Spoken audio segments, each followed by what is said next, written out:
It's Valentine's Day. Love is in the air. There's cards and flowers and kind words. And listen, all that matters. I get it. But friend, there's another kind of love language that doesn't get talked about enough. And that's money conversations. Because it's hard to feel close when finances feel tense all the time. And it's hard to feel connected when money talks turn into constant arguments. And if you've been dreading that next we need to talk moment, you're not crazy for feeling that way. You're just tired. And you're going to be okay. So here's the question we're answering today.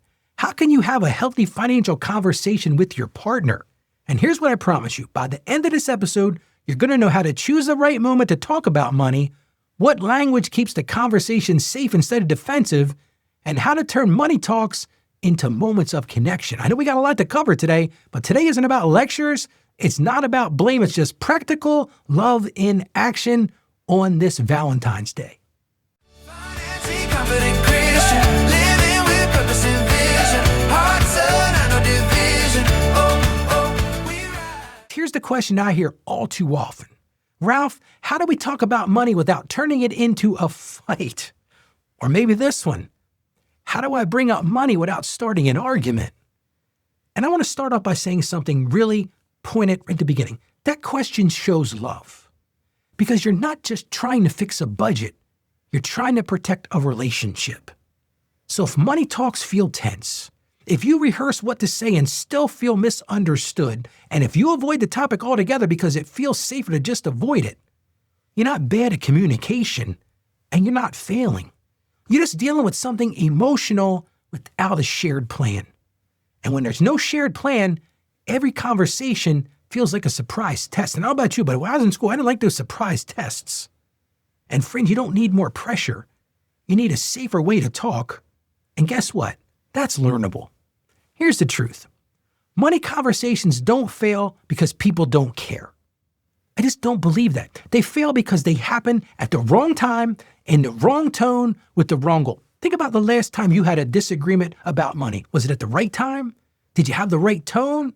And what about your goal? See, if the goal is prove I'm right or I'm going to make you change, you're going to feel tension because nobody feels safe when they're being targeted. They just don't.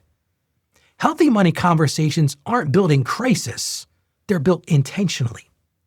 And personally, I've watched couples transform their finances without ever changing their income. See, a lot of people say, well, Ralph, all they did was they made more money. No, that's not what did it.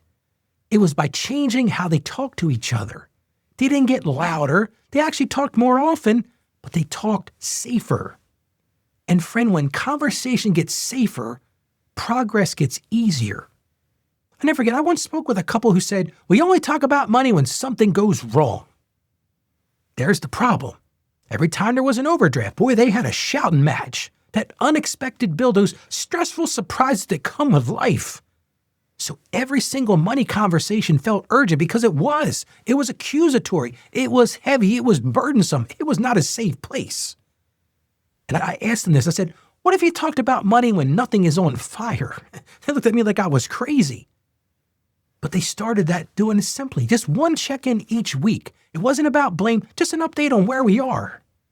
And friend, over time, that couple started feeling better about each other. Money stopped feeling like an enemy. And it started feeling like a shared responsibility because that's what it was. This is the same couple making the same income. What changed? Their tone and the peace. So here's today's central question. What would change if money conversations felt safe in your home? What would change if both of you could breathe while talking about that budget? And listen, we're not aiming for perfection today. We're just aiming for safety. Well, I'm going to give you a simple framework you can remember. It's called calm, we, goals, routine. Again, that's calm, we, goals, and routine. Let's start with calm. This is where it really has to begin. You got to pick the right moment. Don't start money talks mid-argument. That is not the time to talk about money. Don't do it when somebody's hungry. They call it hangry. If you're hangry, this is not time to talk about money. Don't do it when you're tired. Don't do it when you're rushing out the door. You got to think about this. What is the time? Timing is kindness. Try this sentence. Hey, can we talk about money for 15 minutes later tonight? When you're relaxed, when you're not rushing out the door. There's not some stress point. Not, we need to talk right now. Listen, I'm going to tell you right now, you come to me and you say, we need to talk right now. Defense is up. I'm tensed up. I'm clenched up. Because the goal is calm. Because calm keeps people open. You don't want to close. If you're like this and you're closed, nobody's hearing you. Let's go to we. We use teamwork language. This is huge. This is the dynamic. If you go and say you always, or you never, or you spent, as soon as you hear the word you, the defenses are up, aren't they? Instead, try this. We need a plan we both can feel good about. Or how about this? How can we make next month feel a little stressful for both of us? Friend, your words can either build a wall or build a bridge. What do you want here? You don't need a wall. The wall's already up. You need to build a bridge. And if you mess this up sometimes, you're not the villain. You're human. Just reset and start again tomorrow, which leads me to goals. You got to aim at the future, not the past. This is what bogs down a lot of people in this.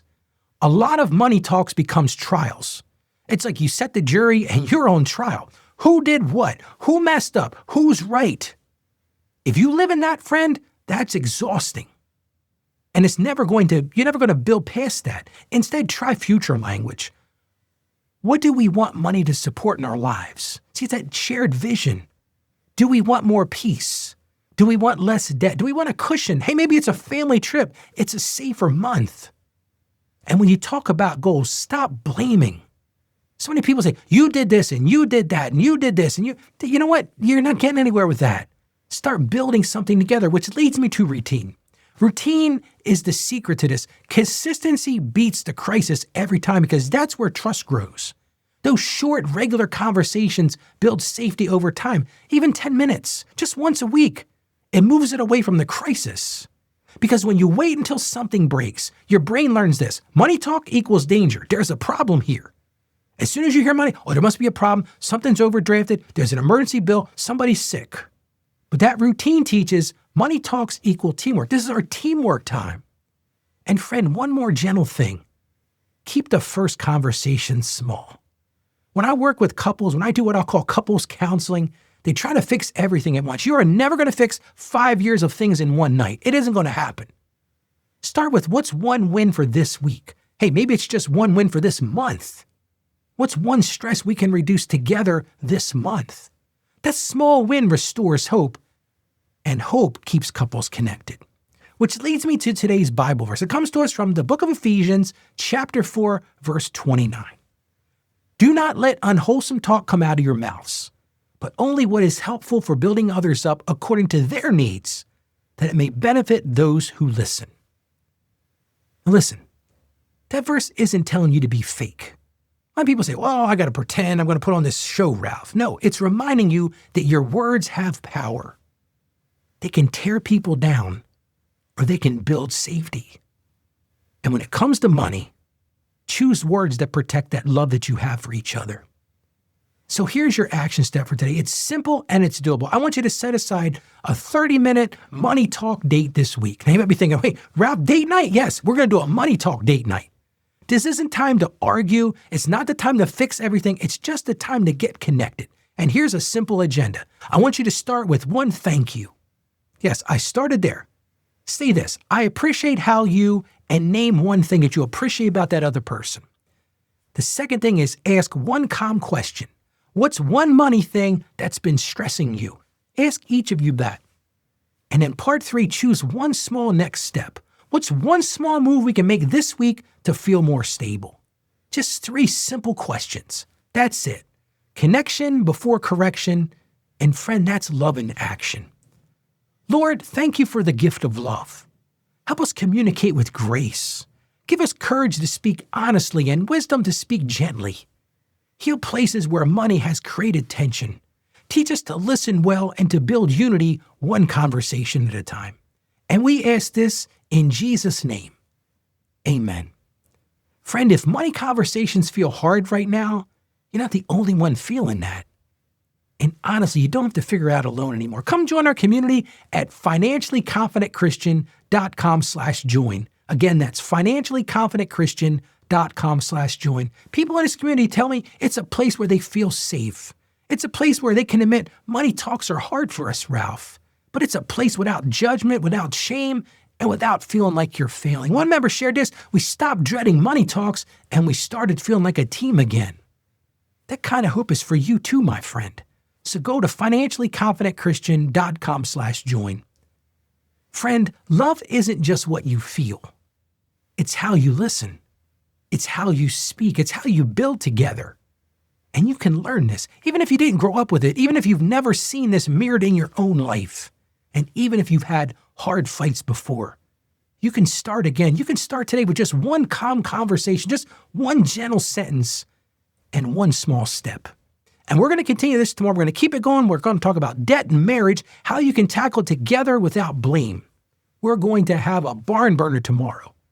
And if this episode helped you today, I want to encourage you to share it with a couple who needs to communicate better. Guess what? A lot of couples need to hear this message.